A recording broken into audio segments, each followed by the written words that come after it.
കണ്ടല്ലേ അതിനെ കളിച്ചു മോനെ അവന് പോയോ അവനെ കയറ്റിവിടാൻ വേണ്ടിയിട്ട് നേരത്തെ അവന് ആദ്യം കയറ്റി എന്തായാലും കൊച്ചുമക്കൾ 3 മാസത്തിലായിരുന്നു അവള് വന്ന് കൊണ്ടുപോകും. അപ്പോൾ ചോക്ലേറ്റ് നമ്മുടെ കൂടെ അല്ല ഇപ്പോൾ അവിടെ കാസർഗോഡ് പഠിച്ചുകൊണ്ടിരിക്കുന്നത് സ്കൂളിൽ പോയി അവരുടെ വീട്ടിൽ ഇനി അത് കഴിഞ്ഞിട്ട് ആള് വിളിക്കണം അവിടെ രക്ഷപ്പെട്ടു. അതെ അതെ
പക്ഷേ ഇവിടെ അധികം വെയിലില്ലാത്തടത്ത് ഉള്ളിലോട്ട് കയറ്റി നിർത്തിക്കുമോ? ഇവിടെ ഭയങ്കര വെയിലല്ലേ.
ഇല്ല ഇല്ല ഇല്ല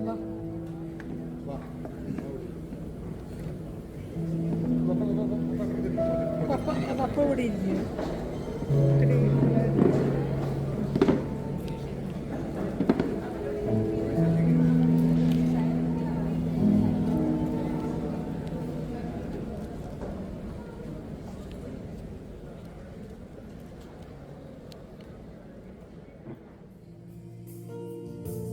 Yes,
വിവാഹബന്ധം എല്ലാവർക്കും സന്തോഷം ഉളവാക്കുന്നതാണ്. ഒരു കുടുംബത്തിൽ ഒരു പുതിയൊരു അംഗം വരിക എന്നുള്ളത് എല്ലാവർക്കും വളരെ സന്തോഷം ഉളവാക്കുന്ന ഒരു കാര്യമാണ്. ഈ വിവാഹം actually this is instituted by God. അതാണ് ദൈവമക്കളായ നമ്മെ സംബന്ധിച്ചിടത്തോളം ഏറ്റവും ആശ്വാസകരമായ ഒരു കാര്യം. ദൈവം ആണ് ഒരു വിവാഹം ഇൻസ്റ്റിറ്റ്യൂട്ട് ചെയ്തിട്ടുള്ളതുകൊണ്ട് ആ വിവാഹ ബന്ധത്തിലേക്ക് കടക്കുവാനായിട്ട് God works all things well. അതുകൊണ്ട് ഇന്ന് വിവാഹമാകുന്നില്ല, വിവാഹം നിശ്ചയമാണ് ആകുന്നത്. ആ രീതിയിൽ നമുക്ക് എല്ലാവർക്കും ഇന്നിവിടെ കൂടി വരുവാനായിട്ട് ദൈവം സഹായിച്ചു. അതുപോലെ റോജിയും ആനും അവർ വിവാഹിതരാകുവാനായിട്ട് പോകുന്നു. എന്നാൽ അതിനോട് ബന്ധത്തിൽ ചില ആലോചനകളൊക്കെ വരികയും ആ കാര്യം ഉറപ്പിക്കുവാനായിട്ടാണ് നാം നിങ്ങൾ കൂടി വന്നിരിക്കുന്നത്. അതിനാൽ ഈ വിഷയത്തോടുള്ള ബന്ധത്തിൽ കടന്നു വന്ന് നിങ്ങളെ എല്ലാവരും സ്വാഗതം ചെയ്യുവാനായിട്ട്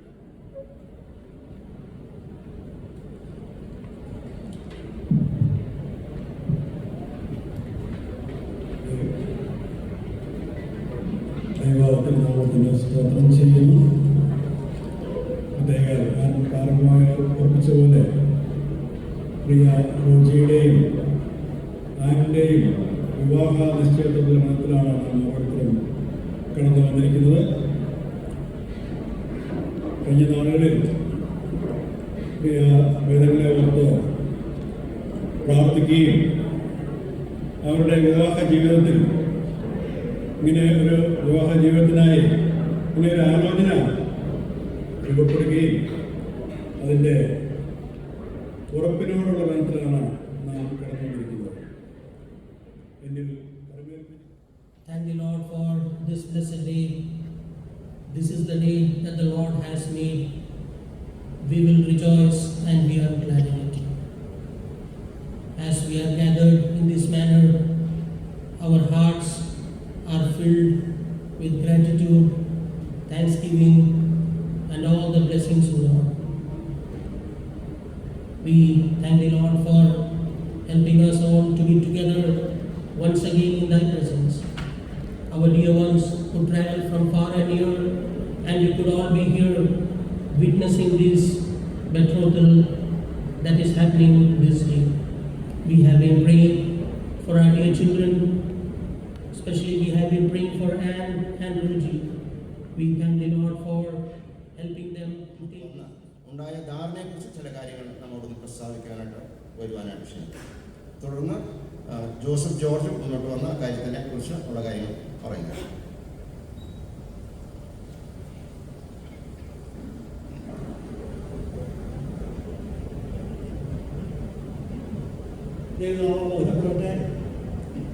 കഴിഞ്ഞ നാളുകളിൽ മകൻ്റെ വിവാഹത്തോടുള്ള ബന്ധത്തിൽ ഞങ്ങൾ പൂർണ്ണമായും സദസ്സുകളും പ്രാർത്ഥിക്കുകയും ആഗ്രഹിക്കുകയും പ്രകാരം ആലോചനകൾ വന്നുചേരുകയും അത് ദൈവഹിതം എന്നുള്ള വിധത്തിൽ ഞങ്ങൾ മുൻപോട്ട് പോവുകയും ചെയ്തു. അതിന് പ്രകാരമാണ് ഒരു വിവാഹ നിശ്ചയം ഉറപ്പുന്ന നിലയിൽ ഇവിടെ കടന്നു വരുവാൻ സാഹചര്യങ്ങൾ ഒരുക്കിയത്.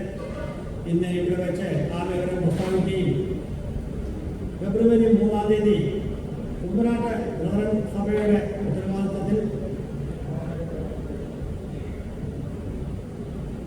കുമ്പനാട്ട് ബ്രദറൻ സഭയുടെ ഉത്തരവാദിത്വത്തിൽ തിരുവല്ലാപ്പുഴശ്ശേരി റോഡിൽ പാടത്ത് യാഹൂർ ഓഡിറ്റോറിയത്തിൽ വെച്ച് 10:00 വിവാഹ ശുശ്രൂഷ നടത്തുകയും അവിടെ വെച്ച് സൽക്കാരങ്ങൾ ക്രമീകരിക്കുകയുമാണ് ചെയ്തിരിക്കുന്നത് എന്നുള്ള വിവരം സുഹൃത്തിനെ അറിയിച്ചു.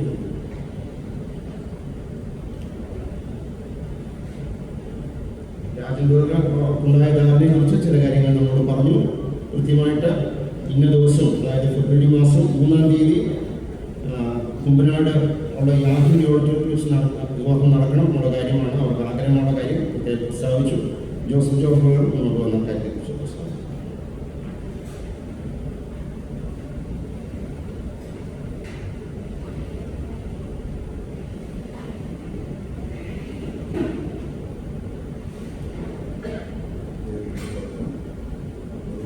ഞങ്ങൾക്ക് ഇവിടെ മകളുടെ നിശ്ചയത്തിന് വന്നുചേരുവാൻ സഹായിച്ചു. നേരത്തെ നമ്മൾ ആലോചിച്ച് തീരുമാനിച്ച് ഇന്ന ദിവസം ജാമ്യത്തിന് ഉറപ്പിക്കലും 3-ാം തീയതി കുമ്പനാട് വെച്ച് കല്യാണം തീരുമാനിച്ച് അതിൻ്റെ എല്ലാവരും അറിയിക്കാവുന്ന നിലയ്ക്ക് ഒത്തുചേരുവാനും സന്തോഷത്തിൽ പങ്കെടുക്കാനും ആയിട്ട് ഇവിടെ ചെയ്യാൻ സഹായിച്ചു.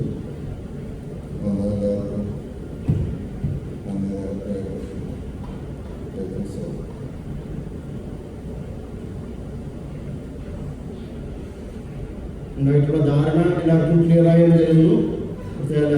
ഇന്ന് ഇവിടെ നടക്കുന്ന വിവാഹ നിശ്ചയം അത് ഒരു വിവാഹത്തോട് ബന്ധത്തിലുള്ള ഉറപ്പിക്കലായിട്ട് ഇന്നിരിക്കുന്നു. വിവാഹം ദൈവമാനുവദിച്ചാൽ ഫെബ്രുവരി മാസം 3-ാം തീയതി രാവിലെ 10:30 കുമ്മനാട് നെല്ലാടുള്ള യാഹി ഓഡിറ്റോറിയത്തിൽ വെച്ച് നടക്കണം. അത് കുമ്മനാട് പ്രാർത്ഥന അസംബ്ലിയുടെ ആഭിമുഖ്യത്തിൽ ആ ശുശ്രൂഷ നടക്കും എന്നുള്ളതാണ് ഈ കുടുംബങ്ങളും തമ്മിലുള്ള ധാരണയായിട്ടുള്ളത്. പ്രത്യേക ഈ കാര്യങ്ങൾ ദൈവം ആണ് അവരെ ഇത്രത്തോളം നടത്തുകയും വഴി നടത്തുകയും ചെയ്ത് നമുക്ക് ആ കാര്യത്തെ ഓർത്ത് നമുക്ക് ദൈവത്തെ സ്തുതിക്കാം. ഉണ്ടായിട്ടുള്ള ധാരണ ഒരു രേഖയായിട്ട് എഴുതിയിട്ട് ഇരുവരും ഒപ്പിട്ടിട്ട് അങ്ങോട്ടും ഇങ്ങോട്ടും കൈമാറുന്നതായിരിക്കും. അതിനായിട്ട് ഈ സമയം കുറച്ച് ഒപ്പുകൾ ശേഖരിക്കുന്ന സമയത്ത് ഗായക സംഘം സോങ് ഷീറ്റിലെ 2ാമത്തെ ഇംഗ്ലീഷ് ഗാനം പാടുന്നു.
രാജൻ ജോർജിൻ്റെയും മോളിക്കുട്ടി രാജിൻ്റെയും മകനും കുമ്മനാട് ബ്രദർ സമാനമായ റോജി രാജൻ എറണാകുളം പഴയന്നൂർ താലൂക്കിൽ ചേരാനല്ലൂർ വില്ലേജിൽ സൗത്ത് ചിറ്റൂർ ദേശത്ത് ചെറുവത്തൂർ വീട്ടിൽ മിസ്റ്റർ ജോസഫ് ജോർജിൻ്റെയും ഷിബി ജോർജിൻ്റെയും മകളും ഹെബ്രോൺ ചാപ്പൽ എറണാകുളം നോർത്ത് ബ്രദറിന് സമാനമായ ആൻ ജോസഫും തമ്മിലുള്ള വിവാഹം 2024 ഫെബ്രുവരി മാസം 3-ാം തീയതി രാവിലെ 10:30 കുമ്മനാട് ബ്രദറൻ സഭയുടെ ആഭിമുഖ്യത്തിൽ നെല്ലാടുള്ള യാഹി ഓഡിറ്റോറിയത്തിൽ വെച്ച് ആ ഹോളിൽ വെച്ച് നടത്തുവാനായിട്ട് ഈ ഭവനക്കാരും ബന്ധുക്കളും സഭാപ്രതിനിധികളുടെ സാന്നിധ്യത്തിൽ ഇന്ന് ഇവിടെ Elamkulam little flower church parish ഹോളിൽ വെച്ച് ഇന്നേ ദിവസം 31/1/2024 ദൈവകൃപയിൽ ആശ്രയിച്ച് തീരുമാനിച്ചിരിക്കുന്നു.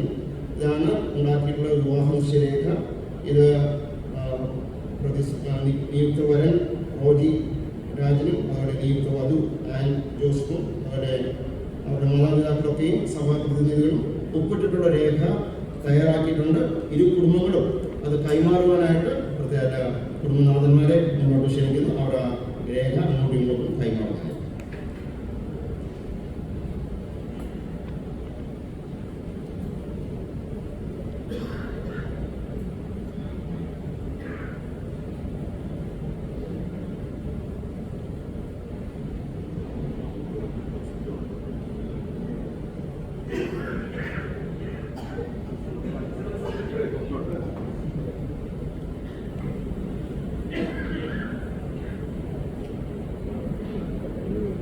രേഖകൾ കൈമാറുകയാണ്.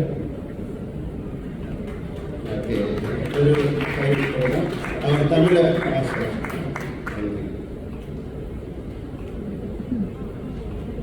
ഒരു പുതിയൊരു ബന്ധം കൂടെ ഈ ഭൂമിയിൽ ഉൾപ്പെടുത്തിയിരിക്കുകയാണ്. ദൈവത്തിന് മഹത്വം, ദൈവത്തെ സ്തുതിക്കുകയും മഹത്വപ്പെടുത്തുകയും ചെയ്യാം.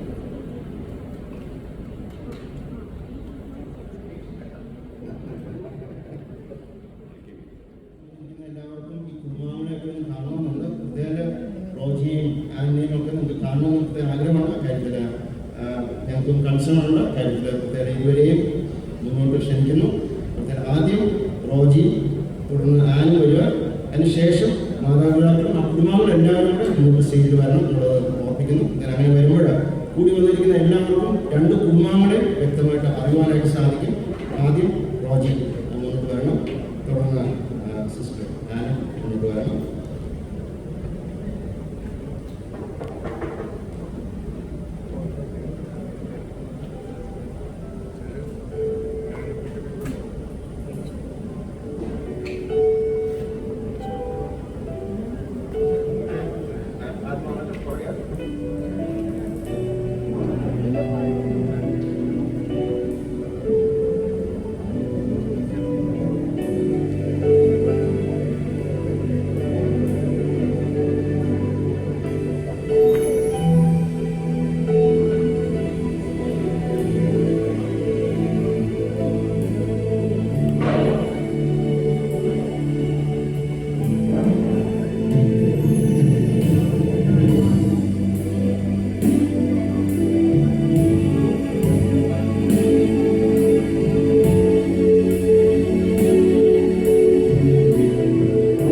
സിബ്ലിങ്സിനെയും കൂടെ ഞാൻ ക്ഷണിക്കുന്നു. അവരുടെ കൂടെ വന്നാൽ ഇവിടെ കൂടി വന്നിരിക്കുന്ന എല്ലാവർക്കും നിങ്ങളെ പരിചയപ്പെടാൻ കാണാനായിട്ട് ശ്രമിക്കും.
സ്റ്റേജിലോട്ട് വന്നിട്ടുണ്ട്. ഇനി അവരെ വേറെ പരിചയപ്പെടുത്തണ്ടല്ലോ എന്ന് കരുതിയാണ് ഈ രീതിയിൽ ഇങ്ങനെ പരിചയപ്പെടുത്തത്. ഇനി അവർക്ക് അവരുടെ ബന്ധുമിത്രാദികളെ പരിചയപ്പെടുത്താനായിട്ടുള്ള സമയം കൂടിയാണ് ഇപ്പോൾ. അപ്പോൾ ആദ്യം ജോസഫ് ജോർജ് കുടുംബാംഗങ്ങളെ ഒന്ന് പരിചയപ്പെടുന്നതായിരിക്കും. അതിൽ വിട്ടുപോയാൽ അവർക്ക് അങ്ങോട്ടും ഇങ്ങോട്ടും ഒന്ന് ഹെൽപ്പ് ചെയ്യാം. മൈക്കൊന്ന് കൊടുക്കും. മൈക്ക്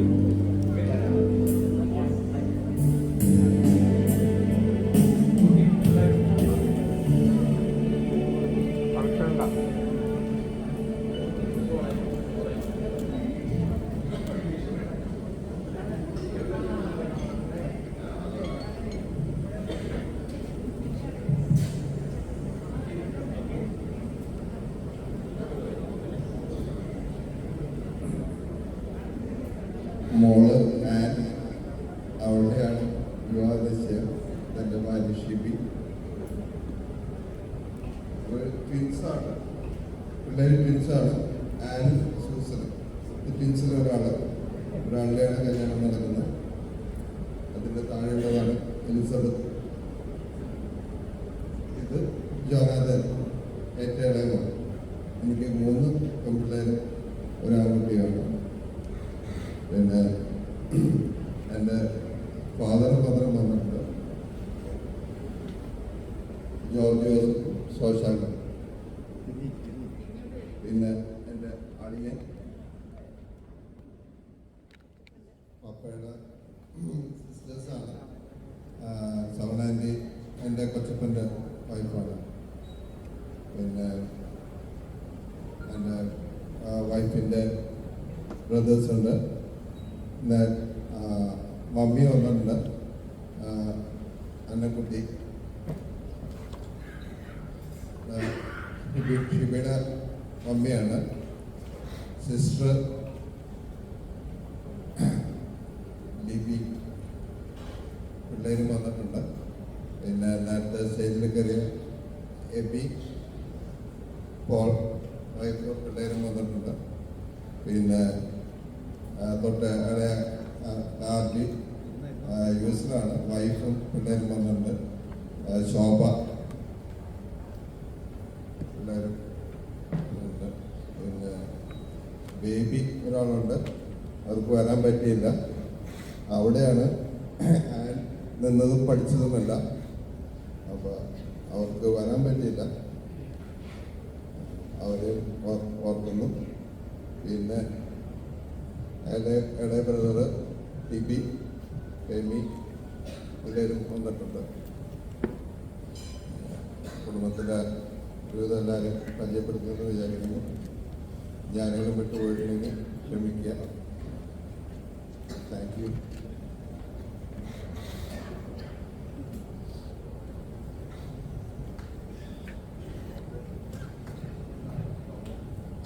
ഞാൻ റോജിയുടെ പപ്പ, ഇത് എൻ്റെ മകൻ റോജി, എൻ്റെ വൈഫ് മോളിക്കുട്ടി, എൻ്റെ മൂത്ത മകൾ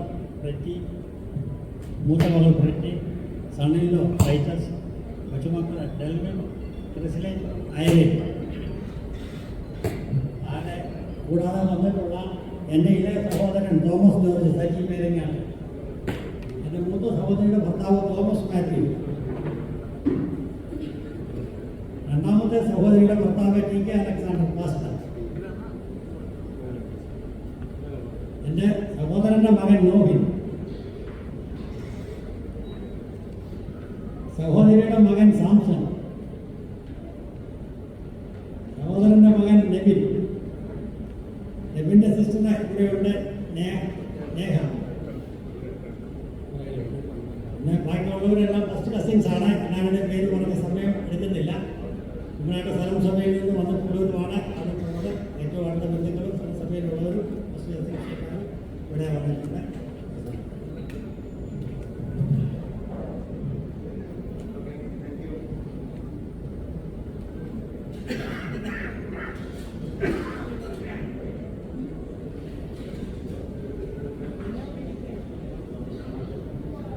അങ്ങനെ ഒറ്റയ്ക്കായിട്ട് പോക്കിയതായിരുന്നു.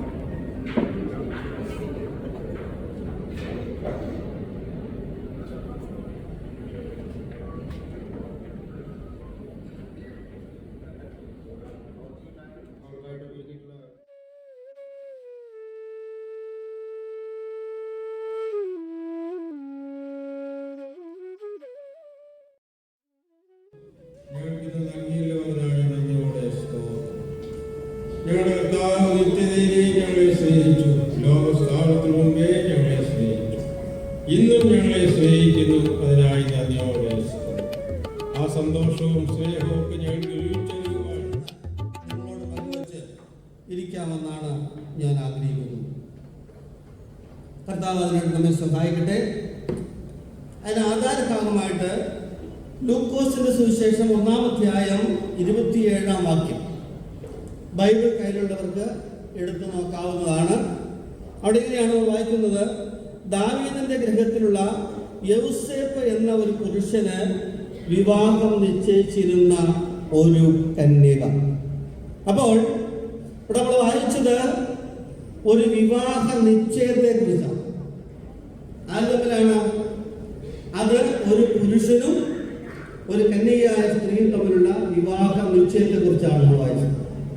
അപ്പൊ വിവാഹം എന്ന ഈ സംവിധാനം ആദ്യമായി ഈ ഭൂമിയിൽ നടപ്പാക്കിയത് നമ്മുടെ സൃഷ്ടാവായ ദൈവമാണ് വിവാഹം എന്നുള്ള ഈ സംവിധാനം ഇവിടെ നടപ്പാക്കിയത്. നമ്മൾ വായിക്കുന്നത് അവൻ ഏകനായിരിക്കുന്ന നന്നല്ല എന്ന് കണ്ടിട്ട് അവന് തക്കതായ തുണയെ, അത് ദൈവമാണ് അത് ചെയ്തത്. അപ്പോൾ ഇവിടെയാണ് വായിച്ചത് 2 വ്യക്തികൾ തമ്മിലുള്ള വിവാഹ നിശ്ചയത്തെ കുറിച്ചാണ്. എന്ന് പറഞ്ഞാൽ ഒരു യുവാവും ഒരു യുവതിയും, അഥവാ ഒരു പുരുഷനും ഒരു സ്ത്രീയും തമ്മിലുള്ള വിവാഹ നിശ്ചയത്തെ കുറിച്ചാണ് നമ്മൾ വായിച്ചത്. ലൂക്കോസ് 1:27. രണ്ടാമത്തതായിട്ട് 2 കൊരിന്ത്യർ 11-ാം അധ്യായം അതിന്റെ 2-ാമത്തെ വാക്യത്തിൽ വായിക്കുന്നത്: ഞാൻ ക്രിസ്തു എന്ന ഏക പുരുഷന് നിങ്ങളെ നിർമ്മല കന്യകയായി ഏൽപ്പിക്കാൻ വിവാഹ നിശ്ചയം ചെയ്തിരിക്കുന്നു. ഇവിടെ നമ്മൾ രണ്ടാമത് വായിച്ചത്, ആദ്യം വായിച്ചത് ഒരു പുരുഷനും സ്ത്രീയും തമ്മിലുള്ള വിവാഹ നിശ്ചയത്തെ കുറിച്ചാണ്. 2 വ്യക്തികൾ തമ്മിലുള്ള വിവാഹ നിശ്ചയത്തെ കുറിച്ചാണ് നമ്മൾ വായിച്ചത്.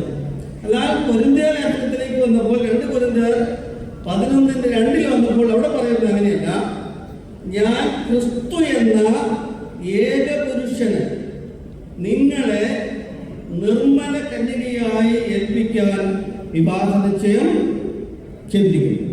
അപ്പൊ ഇവിടെ വിവാഹ നിശ്ചയം ചെയ്തിരിക്കുന്നത് 2 വ്യക്തികൾ തമ്മിൽ. പിന്നെ ആര് തമ്മിലാണ്? നിങ്ങളെ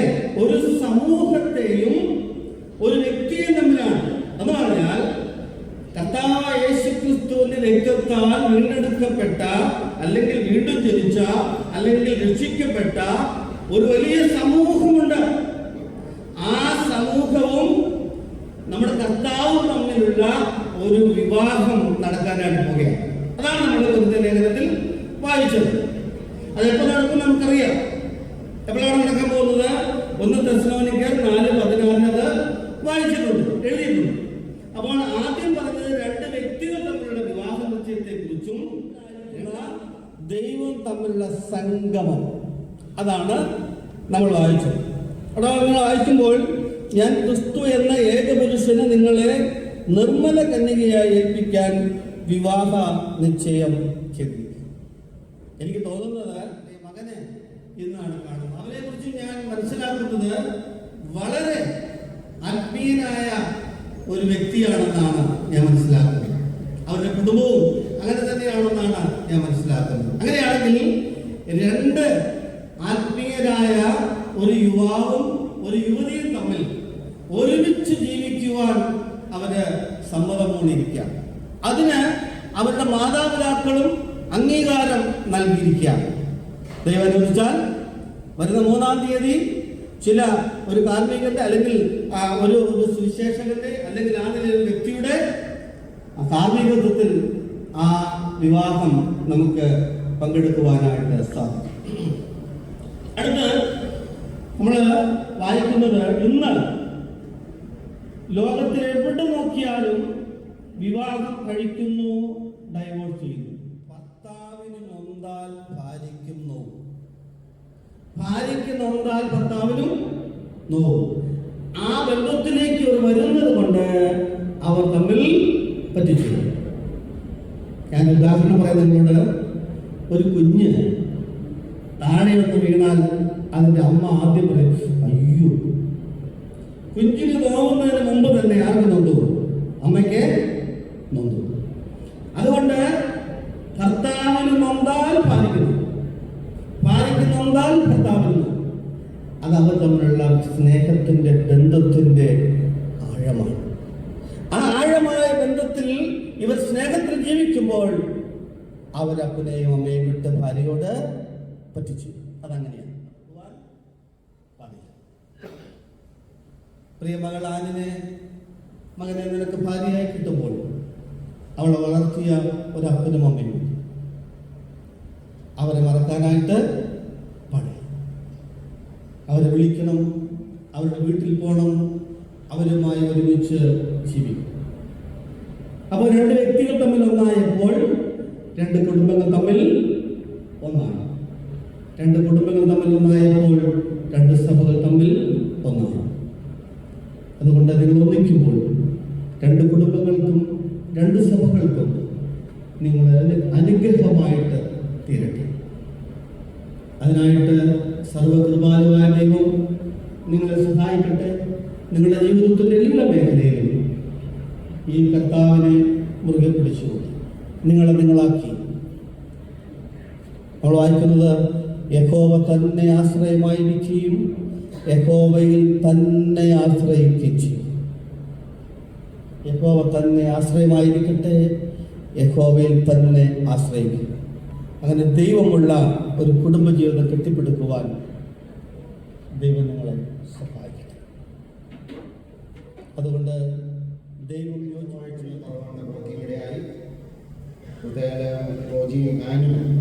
സ്നേഹമുള്ള ഭവനത്തിൽ ഇത്ര നാൾ ഒരുമിച്ച് വളരാനൊക്കെ ഇടയായി. നിങ്ങളുടെ ഭവനത്തിൽ നിന്ന് കുറേ സ്നേഹമൊക്കെ കിട്ടിയിട്ടുണ്ട്. ഇനിയും you have to leave your balance. നിങ്ങൾ തമ്മിൽ ഒന്നിക്കാം. അതാണ് എന്ന് പറഞ്ഞ പ്രിൻസിപ്പിളിൻ്റെ മെയിനായിട്ടൊരു കാര്യം. നിങ്ങൾ ഒന്നിക്കുമ്പോൾ ചില പ്രയാസങ്ങൾ പെയിൻസ് ഒക്കെ ഉണ്ടാകുന്നതിൽ അതിൻ്റെ പ്രിൻസിപ്പിളായിട്ട് പറഞ്ഞ മെയിൻ കാര്യം, Roji, you have to love your wife and you have to submit your Roji. അങ്ങനെ ചെയ്യുമ്പോൾ ഇത് കേവലം ബ്രദർ പറഞ്ഞ പ്രിൻസിപ്പിൾ വെച്ചിട്ടല്ല, ദൈവവചനത്തിൽ പറഞ്ഞിട്ടുള്ള പ്രിൻസിപ്പിളാണ് തന്നിട്ടുള്ളത്. മനസ്സിലാക്കിയിട്ട് ആ രീതിയിൽ നമ്മുടെ ജീവിതം മുന്നോട്ട് പോകുന്നതെങ്കിൽ ദൈവം നമ്മെ അനുഗ്രഹിക്കും. നിങ്ങളുടെ കുടുംബജീവിതം ആ രീതിയിൽ ഏറ്റവും അനുഗ്രഹപ്രദമായി തീരുമാനമായിട്ട് കേട്ട വചനത്തിൻ്റെ കേൾവി ആ രീതിയിൽ അനുഗ്രഹത്തിന് കാരണമാവട്ടെ. നമുക്കൊരു ഗാനം കൂടെ കേൾക്കാം. സൗണ്ട് ഷീറ്റിലെ 3-ാമത്തെ പാട്ട് പോയ